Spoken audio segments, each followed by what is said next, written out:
하나님 말씀 봅니다. 갈라디아서 4장 21절로 31절까지 말씀입니다. 신약 성경 갈라디아서 4장입니다.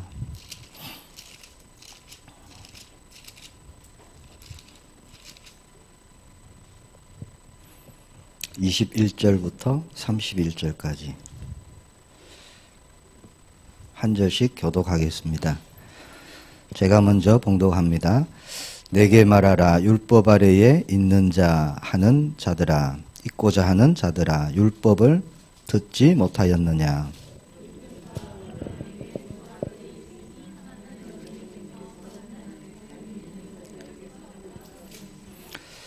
여종에게서는 육체를 따라 났고 자유 있는 여자에게서는 약속으로 말미암았느니라.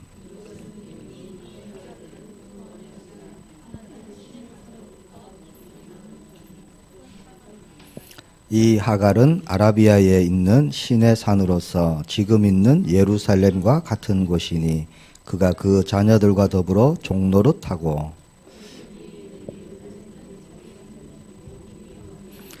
기록된 바 잉태하지 못한 자여 즐거워하라. 산고를 모르는 자여 소리질러 외치라. 이는 홀로 사는 자의 자녀가 남편 있는 자의 자녀보다 많음이라 하였으니 그러나 그때에 육체를 따라 난 자가 성령을 따라 난 자를 박해한 것 같이 이제도 그러하도다.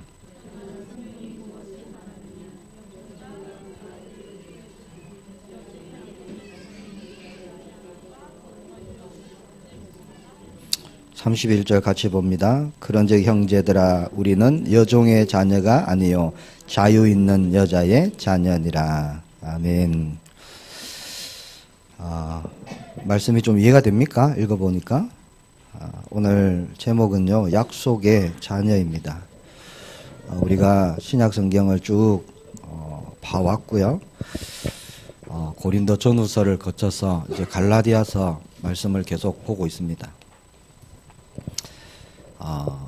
율법이 얼마나 강하게 유대인들에게 남아 있었는지 계속 전도자 바울은 율법을 버려라. 틀린 복음이다. 다른 복음이다. 천사라 할지라도 저주를 받을 것이다. 그렇게 모든 권고를 다해서 율법에 매여 있는 자들이 빨리 벗어나기를 그렇게 말씀하고 있습니다. 오늘은 하갈과 사라를 또 예를 들면서 종의 자녀이가 아니라 자유의 자녀다. 그런 말씀을 합니다. 이삭의 탄생은요, 예수 그리스도의 예표다. 이렇게 얘기를 합니다. 본문 말씀에 의하면 이삭은 성령을 따라서 난 사람입니다. 그게 29절이죠. 29절에 보니까 그러나 그때에 육체를 따라 난 자가 성령을 따라 난 자를 박해한 것 같이 그럽니다. 자, 육체를 따라 난 자가 누구냐? 이스마엘이고요. 성령을 따라 난 자는 이삭입니다. 이삭이 성령을 따라서 났다. 이렇게 오늘 본문의 말씀을 하죠. 예수님도 성령으로 이 땅에 오셨죠. 잉태가 되셨습니다. 누가복음 1장 35절에 보니까 천사가 대답하여 이르되 성령이 네게 임하시고, 그렇게 마리아에게 말합니다. 지극히 높으신 이의 능력이 너를 덮으시리니 그러므로 나실 바 거룩한 이는 하나님의 아들이라 일컬어지리라. 저와 여러분은 어떻게 거듭났습니까? 성령으로 거듭났습니다. 맞습니까? 네, 고린도전서 12장 3절에 성령이 아니고서는 예수님을 주시라 할 수 없느니라 분명히 말씀하시죠. 자, 이삭의 어머니 사라죠. 사라는 경수가 끊어졌고요. 단산의 상태였습니다. 아이를 가질 수 없는 상태. 마리아의 경우도 마찬가지죠. 처녀였죠. 그래서 아이를 낳을 수 없는 그런 불가능의 상태였습니다. 그리고 이삭과 예수님 둘 다 오실 때, 태어나실 때를 성경에 미리 그렇게 말씀하시고요. 때가 찼을 때 오셨다. 그렇게 말씀합니다. 창세기 21장 2절에 보니까 하나님이 말씀하신 시기가 되어 그렇게 이삭이 태어났고요. 오늘 4장 4절 갈라디아서 거기 보니까 때가 참에 하나님이 그 아들을 보내사 여자에게서 나게 하시고 하나님의 정확한 때에 그렇게 예수님께서 이 땅에 그리스도로 오셨습니다. 자, 출생을 미리 예고하셨고 출생 전의 이름을 미리 다 알려주셨고 이삭은 자신이 드려질 그 번제의 나무를 메고 산에 올라갔던 이삭이죠. 그렇게 보면 영적으로 보면 또 예수님은 자신이 죽으실 십자가를 지고 또 골고다에 그렇게 올라가십니다. 이삭은 산에 올라갔다가 숫양으로 인해서 생명을 건지게 되죠. 그렇게 그 산을 내려오게 되고요. 예수님은 자신이 직접 번제물이 되셔갖고 십자가에서 죽으시고 부활하시고 승천하시면서 그리스도의 일을 이루시고 우리의 주가 되셨습니다. 자, 이삭의 탄생은요, 우리가 알고 있는 그냥 노부부의 기적과 같은 출생의 일이다 이런 게 그런 개념이 아닙니다. 아주 완전한 언약 속에서 하나님께서 이루어 가신 겁니다. 자, 구속사 관점에서요, 예수 그리스도의 탄생. 자, 이삭의 탄생은 예수 그리스도의 탄생을 예표하는 것이고요. 예수 그리스도 안에서 함께 또 연합해서 시작되는 교회의 탄생, 그것과 관련된 사건이 바로 이삭의 탄생입니다. 자, 그 모든 것은 하나님의 은혜로 된 것이다. 지금 그거를 지금 전도자 바울이 얘기하려는 거예요. 예수님이 이 땅에 오셨죠. 이 땅에 오신 것은 우리의 요구도 아니고 노력도 아니고 자격도 아니고 우리의 그 어떤 것도 예수님이 오시는데 우리가 플러스한 게 아무것도 없어요. 우리는 당연히 죽어야 되고 지옥 가야 되고 멸망받아야 되는 그때에 하나님께서 하나님의 시간표 속에 그리스도를 보내십니다. 자, 우리의 구원과 우리의 재창조됨, 우리는 새로운 피조물로 우리는 거듭났죠. 그 또한 우리의 그 어떤 노력도 그 어떤 열심도 그 어떤 요구도 아니었습니다. 하나님께서 믿음으로 우리를 그렇게 이루셨죠. 그래서 성경 말씀은 끝없이요, 사람의 행위 그리고 하나님의 은혜 이것을 계속 대조해 갑니다. 대조해 가면서 사람의 방식과 열심과 수고가 아니라 오로지 하나님의 은혜만으로 의롭게 된다. 구원을 얻게 된다. 그것을 말씀합니다. 오늘 본문의 이삭과 이스마엘의 출생을 통해서 지금 그리스도 안에 있는 저와 여러분이 약속의 자녀임을 밝히 그렇게 말씀합니다. 오늘 본문을 읽었는데요. 하갈에게서 난 이스마엘은 사람이 자기의 가능성을 가지고, 이 누구지요? 아브라함이거든요. 자기의 가능성을 가지고 만든 자신의 산물이었습니다. 그게 이스마엘입니다. 즉, 옛 언약에 속한 율법을 또 말하는 것입니다. 이삭은 사람의 가능성이 전혀 없어요. 완전히 배제한 상태에서 주어지는 하나님의 은혜의 산물. 그것이 바로 이삭입니다. 그것이 은혜고요. 이것이 하나님의 선물입니다. 그래서 하나님의 은혜로 태어난 자들, 저와 여러분도 마찬가지죠. 성도들은 자기의 힘과 자기의 지혜와 세상의 힘을 추구하고 살아서는 안 되죠. 그렇게 그런 것을 가지고 행복과 구원에 도달하려고 했던 모든 그런 노력들, 그런 육신적인 시도, 자, 그 모든 것을 다 버려야 된다, 제해야 된다라는 게 오늘 말씀의 핵심적인 그런 내용이에요. 이게 제가 말할 때 일명 이스마엘 추방 사건입니다. 하나님이 이스마엘을 추방시키셨잖아요. 자, 아브라함은 하나님께서 이삭을 주실 것이다, 그렇게 약속했을 때도 아브라함은요, 하나님께 어떻게 고백하느냐. 창세기 17장 18절에 보니까 이스마엘과 하나님 앞에서 살기를 원하나이다, 이렇게 하나님께 고백합니다. 그러니까 아브라함에게는요, 이스마엘이 사랑스러운 거예요. 자, 비록 종을 통해서 얻은 자녀이지만 이걸 쉽게 못 놓는 겁니다, 이스마엘을. 그것을 하나님이 알고 계셨죠. 자, 아브라함이 자기의 육신적 노력의 산물, 이 이스마엘을 사랑하고 그를 후계자로 여기고 사실 살아갔습니다. 자, 이삭을 줄 것이다, 아들을 줄 것이다 말씀을 하셨는데 사실은 안 믿었다는 거예요. 자, 처음에 갈대와 우르를 떠날 때는 정말 하나님 바라보고 나왔어요. 본토 친척 아비집 다 떠나고 갈 바를 알지 못하고 나왔거든요.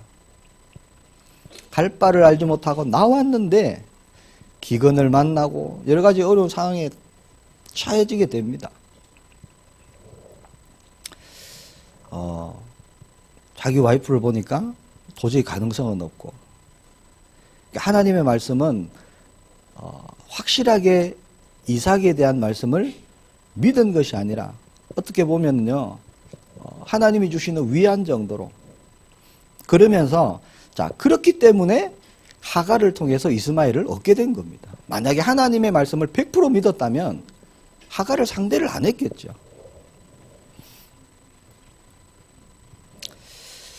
자, 그런데 하나님은요, 그 옛 언약, 그것의 산물인 이스마엘을 쫓아버려라, 이렇게 단호하게 하나님은 말씀하십니다. 그게 창세기 21장 10절에서 12절 말씀입니다. 그가 아브라함에게 이르되 이 여종과 그 아들을 내쫓으라. 이 종의 아들은 내 아들 이삭과 함께 기업을 얻지 못하리라 하므로. 사라가 얘기하죠. 아브라함이 그의 아들로 말미암아 그 일이 매우 근심이 되었더니, 12절에 보니까 하나님이 아브라함에게 이르시되 네 아이나 네 여종으로 말미암아 근심하지 말고 사라가 네게 이런 말을 다 들으라. 이삭에게서 나는 자라야 네 씨라 부를 것임이라. 하나님은 다시 또 말씀합니다. 이삭에게 난 자라야 네 씨가 될 것이다. 자, 그렇게 은혜 앞에서 자, 육신적으로 이루었던 그 이스마엘은 쫓겨나게 됩니다. 자, 여기서 이스마엘은 영적으로 뭘 의미하느냐? 세상적인 것, 나의 것, 나의 의, 나의 공로, 이런 것을 얘기하는 거예요. 영적으로 볼 때. 자, 그런 모든 것은요, 우리가 신앙생활 하면서 내가 뭔가를 한 것 같고, 내가 뭔가를 이룬 것 같고 하는 이런 모든 것은 자, 하나님의 은혜에 비하면 아무것도 아니라는 거예요. 그런 건 우리가 내세울 수도 없다는 겁니다. 그런 것이 있다면 사실은 쫓겨나야 되는 거예요. 우리의 심령에 있다면, 우리의 생각에 그런 것이 있다면 오늘 밤에 다 내려놓기를 축복합니다. 그래서 하나님의 자녀는 오로지 하나님의 은혜만을 붙들고 가야 되는 거예요.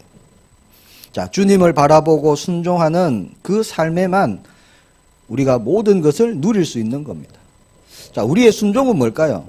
순종 그러면 괜히 어렵죠. 힘들 것 같고, 노력해야 될 것 같고, 내 거를 막 포기해야 될 것 같고. 말씀의 순종 그러면 내 고집도 나의 그 모든 걸 다 포기해야 될 것 같은, 그렇잖아요. 다른 게 우리의 순종이 아닙니다. 자, 최고의 언약이 뭡니까? 예수님이 그리스도. 이게 최고의 언약이거든요. 우리의 순종은 그 말씀대로 가는 겁니다. 예수님이 나의 구원자가 되시고 나의 그리스도가 되심으로 내가 그 언약의 그 말씀에 내가 순종하는 겁니다. 그래서 내 생각대로, 내 고집대로, 내 방식대로, 내 경험대로 가는 것이 아니라, 자, 예수님이 나의 그리스도가 되심으로, 나의 주인이 되심으로, 우리가 그 앞에 나의 모든 내 생각, 내 동기 올라오는 모든 것을 사로잡아서 그 복음 앞에 내가 십자가에 못 박는 거예요, 나를. 그렇게 살아가는 겁니다. 자, 사람의 행위에 근거한 옛 언약. 옛 언약 그러면 율법 생각나지요. 자, 지키면 살고 안 지키면 죽는데 지킬 수가 없는 것, 그것이 율법이죠. 자, 그것과 하나님의 은혜를 근거한 새 언약. 새 언약 뭡니까? 복음입니다. 믿음입니다. 자, 이것은 계속 충돌하는 거예요. 같이 갈 수가 없는 겁니다. 그러니까 율법과 복음은 같이 갈 수가 없어요. 십계명 지켜야 됩니까? 안 지켜야 됩니까?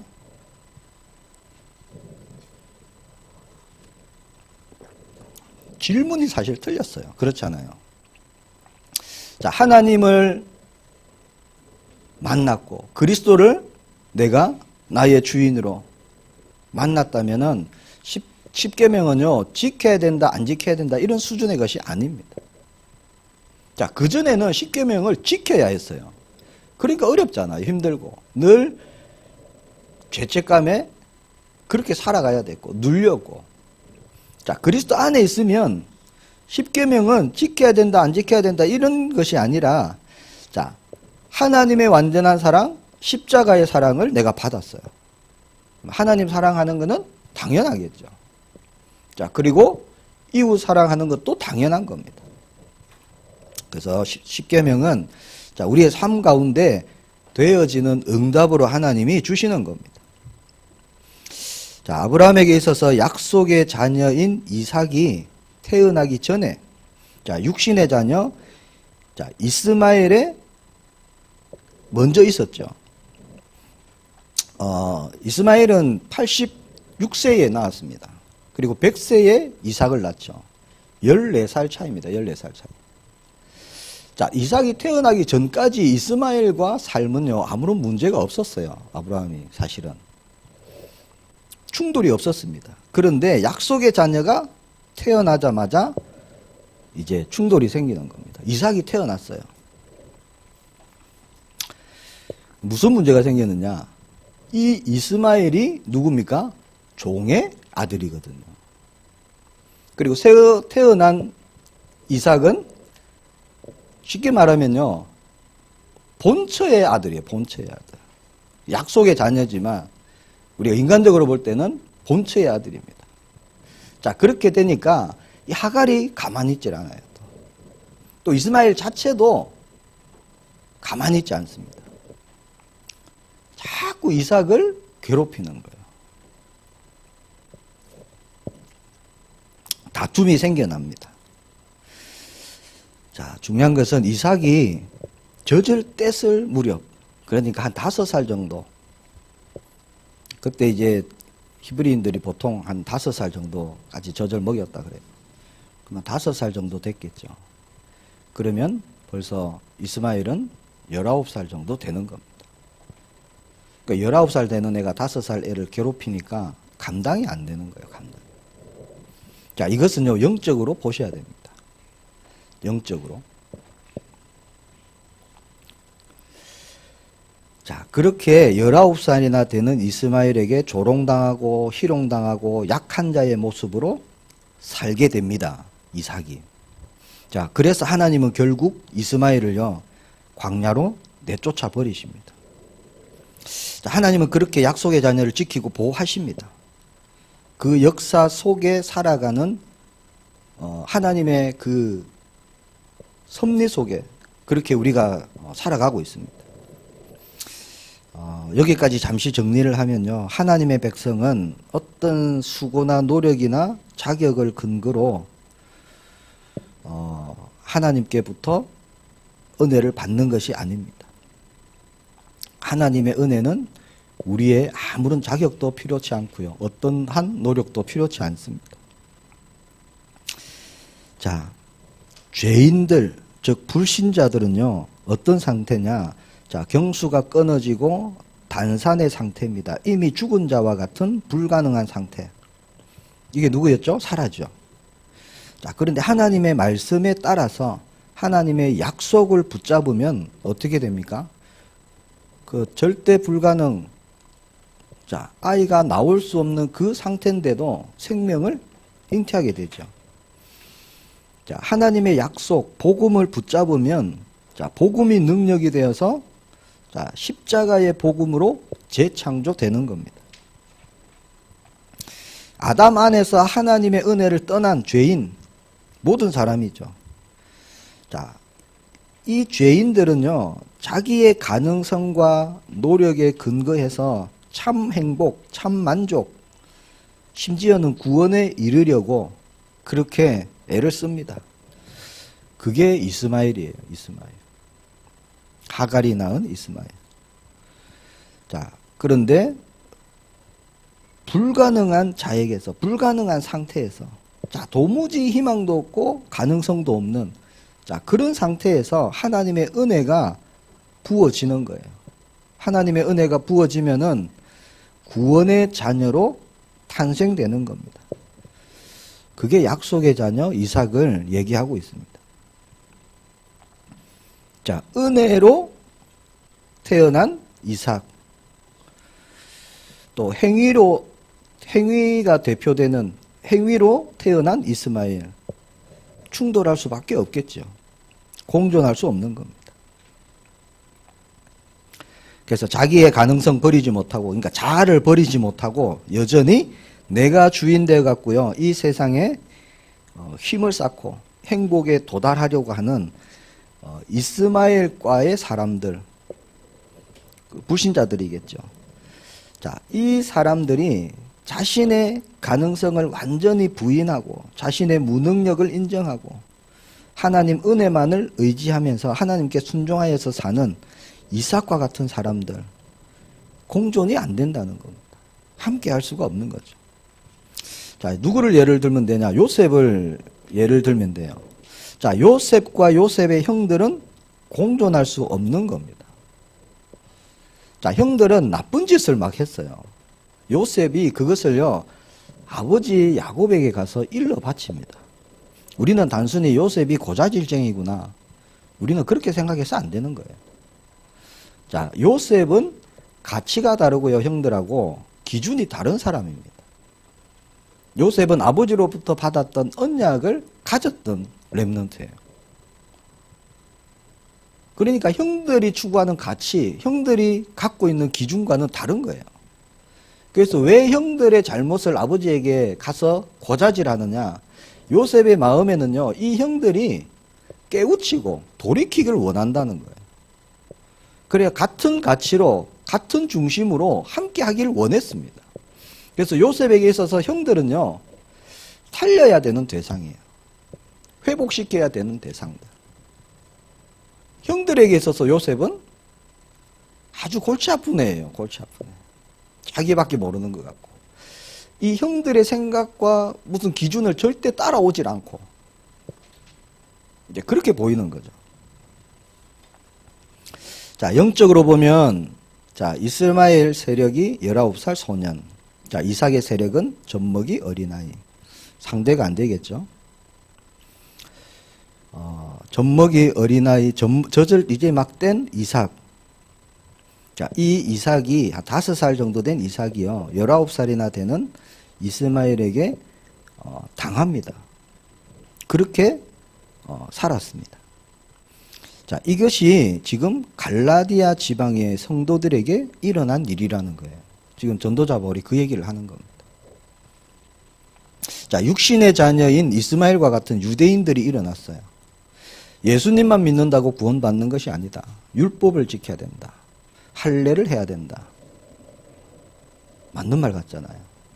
자, 그걸 갖고, 자, 이제 막 믿기 시작한 성도들을요, 치기 시작하는 거예요. 자, 믿음이 이제 생겼어요. 갈라디아 지방에 그 교회의 성도님들이 이제 예수님을 믿고, 아, 은혜구나. 자, 이제 깨달았는데, 자, 그 성도들을 향해서요, 율법으로 계속 치는 겁니다. 율법으로. 그러니까 계속 넘어지는 거예요, 성도들이. 다른 것을 가지고 얘기하고, 할례, 이런 것을 얘기하고, 의식, 제도, 이런 걸 자꾸 얘기합니다. 이 유대인들이 갖고 있던 기독권이잖아요. 그것만 어차피 어떻게 예수님만 믿는다고 고백만 한다고 네가 구원 받겠냐 이렇게 나가는 거죠. 19절에 보니까 이렇게 고백합니다. 나의 자녀들아. 자, 전도자 바울이요 갈라디아에 있는 성도들에게 나의 자녀들아 그렇게 합니다. 너희 속에 그리스도의 형상을 이루기까지 다시 너희를 위하여 해산의 수고를 하노니. 자기가 해산의 수고를 하겠다는 거예요. 자, 이게 무슨 얘기냐? 너희는 육신의 자녀가 아니다. 내가 복음으로 너희를 낳았다. 너희는 옛 언약, 자, 그것으로 너희가 새롭게 된 것이 아니다. 너희는 예수 그리스도의 십자가의 복음으로 은혜로 너희는 새롭게 태어난 자들이다. 그 얘기입니다. 내가 너희를 복음으로 새롭게 낳지 않았느냐. 다시 너희가 율법과 거짓말하는 그들의 자녀가 되지 마라. 다시 종노릇하게 될 것이다. 그런 말입니다. 우리나라에도 예전에 종이 있었잖아요. 종. 그리고 이렇게 능력이라고 해야 되나? 아주 잘 사는 분들은 또 본부인이 있고 첩도 있고 또 셋째도 있고 네. 그랬던 시절이 있었습니다. 제가 초등학교 제 친구 중에요 자기 엄마가 첩인 애가 있었어요. 제 때만 해도 있었습니다. 우리나라도 그랬죠. 자, 아빠는 한 명이에요. 아빠는 한 명. 그렇죠? 근데 나를 낳아준 엄마가 누구냐에 따라서 자, 내 신분이 결정되는 겁니다. 자, 우리 엄마가 본 부인이다. 그럼 아무 염려 없어요. 아무 염려 없이 유업을 이을 자입니다. 그렇죠? 근데 우리 엄마가 예를 들어서 둘째 부인이다. 혹은 셋째 부인이다. 아니면 그 집의 종이다. 이렇게 되면 달라지는 겁니다. 자, 우리 엄마가 종이다. 그러면 아버지가 이 집의 주인인데도 자신은요, 종으로 살아야 되는 거예요. 왜? 엄마가 종이기 때문에. 둘째, 셋째 부인의 자녀다. 그러면 선택의 여지가 없습니다. 자, 하갈이 낳은 이스마엘이 뭡니까? 종의 자녀예요. 종의 자녀. 그리고 자, 사라가 낳은 이삭은 약속의 자녀입니다. 약속의 자녀. 충돌이 일어날 수밖에 없는 거죠. 자, 그 얘기는 자, 이 전도자 바울이요.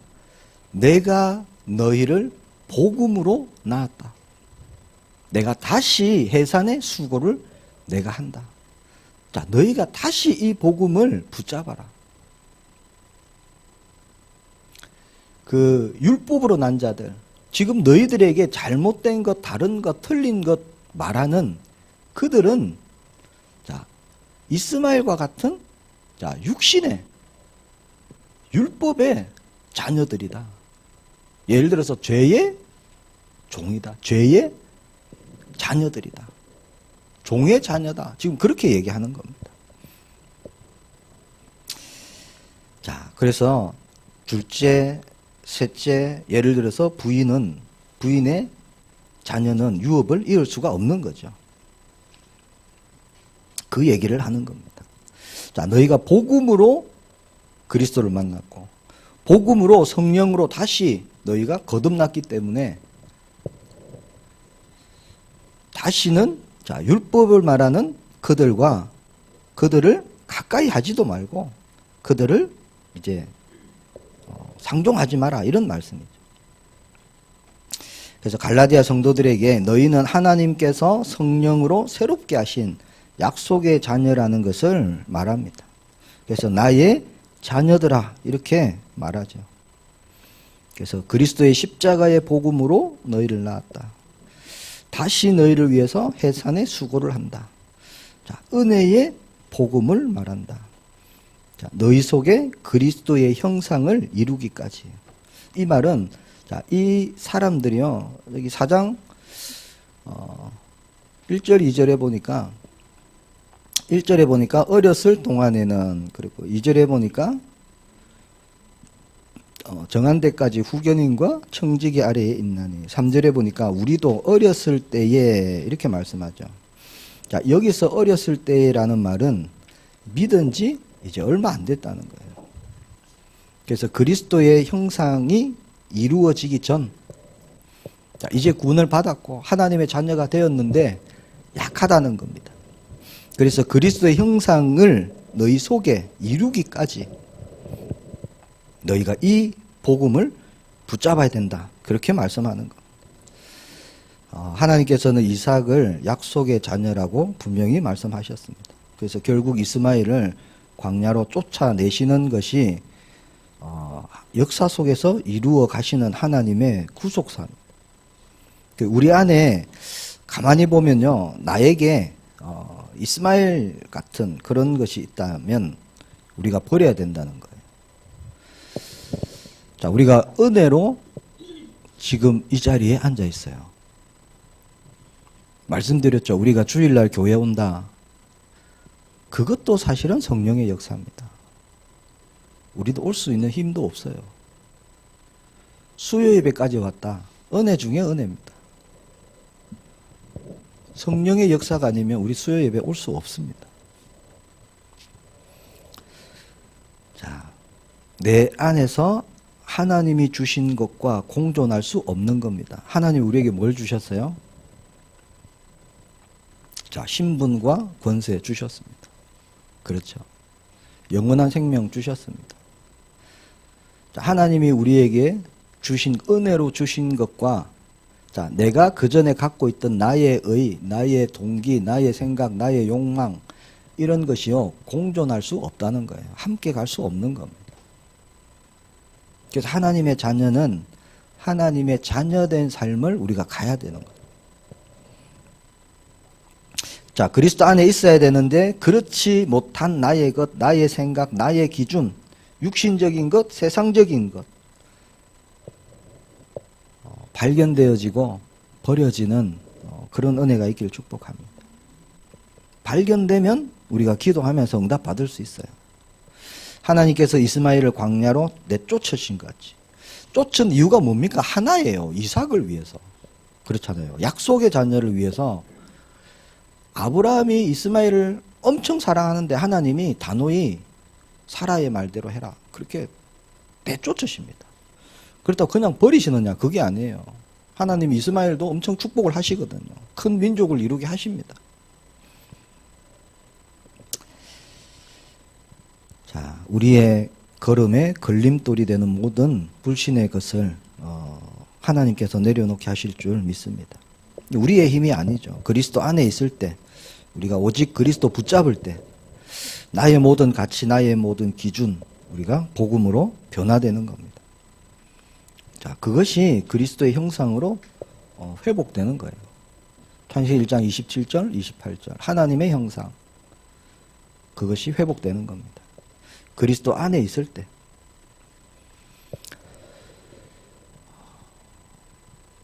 자, 말씀에, 자, 이런 말씀을 주셨는데, 제가 기도해서 하나님, 이런 말씀 어려운데, 제가 같이 나눠야 될까요? 어째야 될까요? 하나님 제 마음에요. 아니, 준 말씀 그대로 기도하고 나눠야지. 하나님 말씀은 A를 얘기하는데 저는 B를 얘기할 수 없잖아요. 그래서 기도하면서 하나님, 제 생각도 마음도 다 주장해 주세요. 그리고 섰습니다. 우리는 하나님이 영세전에 창세전에 택하신 하나님의 자녀입니다. 자, 이 자체가요, 하나님의 은혜고, 새벽기도 때도 조금 나누었는데 예수님이 누구인지 깨달았다. 이게 보통 은혜가 아니에요. 아무리 공부를 많이 해도 모릅니다. 그렇잖아요. 하버드대를 나와도 예수님이 누구인지 모릅니다. 하나님의 은혜가 아니면, 즉 성령의 역사가 아니면은요, 예수님을 나의 주인으로 그리스도로 고백할 수가 없습니다. 이건 영적인 것이기 때문에. 저와 여러분은 그렇게 종로로 타고 있을 때, 에베소서 2장 2절에 보니까 세상 풍조를 따르고 공중권세 잡은 자를 따르고 본질상 진노의 자녀로 아무런 소망이 없을 때, 가능성이라고는 제로예요, 제로. 그럴 때 하나님이 우리에게 복음을 알게 하시고 하나님의 자녀를 삼아주시고 지금 그 축복을 누릴 수 있도록 우리에게 은혜를 주셨습니다. 하나님의 자녀구나 나는, 여기에 사실 다 있는 거예요. 그렇죠. 유업을 이을 자다 그랬습니다. 나는 하나님의 자녀이구나. 자, 무슨 일을 만나든지 이 고백을 할 수 있다면 하나님이 역사하십니다. 내가 하려니까 힘들죠. 어렵죠. 문제죠. 내가 해결하려니까 정말 어렵죠. 근데 나는 하나님의 자녀입니다. 이건 뭐예요? 하나님이 나를 책임지신다는 거잖아요. 천국 배경이 나의 배경입니다. 저와 여러분이 영원한 언약 예수 그리스도 붙잡고 약속의 자녀, 하나님 자녀된 신분 권세 가지고 또 남은 3일 현장에서 하나님이 함께 하시는 증거를 보기를 예수님의 이름으로 축복합니다. 우리 함께 기도하기를 원합니다. 하나님 약속의 자녀로 우리를 부르시고 하나님 자녀 삼아주시고 영원한 언약의 백성으로 우리를 축복하신 하나님, 남은 3일 동안 완전한 복음 예수 그리스도 그 언약 붙잡고 가는 모든 현장에 하나님의 나라를 이루고 하나님의 뜻을 이루는 우리가 될 수 있도록 우리 함께 기도합니다. 주님 은혜 감사합니다. 또 말씀 주심을 감사합니다. 이 말씀 들고 가는 모든 현장, 승리하신 예수 그리스도의 깃발을 꽂는 저희들 될 수 있도록 은혜 내려 주옵소서. 주 예수 그리스도 이름으로 기도합니다. 아멘.